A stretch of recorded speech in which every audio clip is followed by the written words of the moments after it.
యుద్ధం ప్రాణాన్ని నిలబెట్టదు, యుద్ధం ప్రకృతిని కాపాడదు, యుద్ధం శాంతిని నెలకొల్పదు, యుద్ధం ఆకలిని తీర్చదు, యుద్ధం స్వేచ్ఛని ఇవ్వదు, యుద్ధం మరణం, యుద్ధం శాశ్వత అపజయం. అమెరికా హిరోషిమా నాగసాకి నగరాలపై అణుబాంబు దాడి చేసి ఈ రోజుకి 78 సంవత్సరాలు పూర్తవుతుంది. ఇప్పటికీ కూడా ఆ రెండు నగరాల్లో రేడియేషన్ ప్రభావం తగ్గలేదు. ఇది 1945లో రెండో ప్రపంచ యుద్ధం చివరి దశలో జపాన్ నగరాలైన హీరోషిమా నాగసాకిలపై 2 అణుబాంబు దాడులు అమెరికా చేసింది.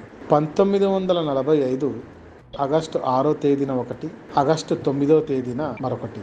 ఈ 2 దాడుల్లో కనీసము 1,29,000 మంది మరణించారు. మానవ చరిత్రలో యుద్ధ దాడులు జరిగినది ఈ 2 సంఘటనలో మాత్రమే. ఈ దాడులు చేసే ముందు అమెరికా యునైటెడ్ కింగ్డమ్ మద్దతు తీసుకుంది.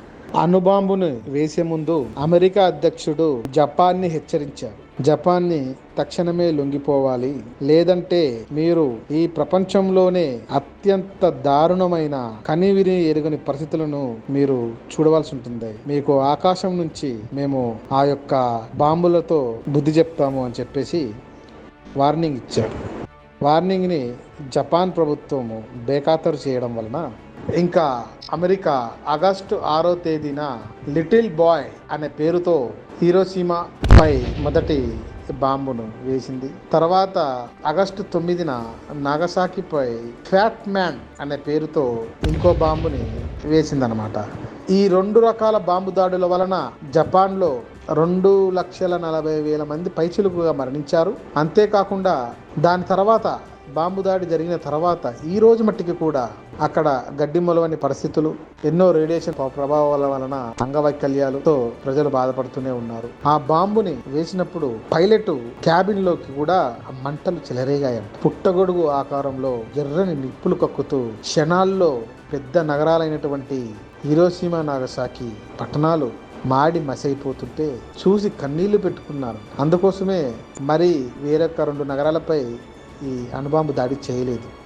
మొత్తం 4 నగరాలపై అణుబాంబు దాడి చేయాలని నిర్ణయించుకున్న అమెరికా ఈ 2 బాంబు దాడుల తర్వాత వారు ఎంతో కుంగిపోయి జరిగిన పరిణామాలను చూసి హృదయం చెల్లించిపోయి వారు మిగతా 2 బాంబులు వేయడాన్ని విరమించుకున్నారు.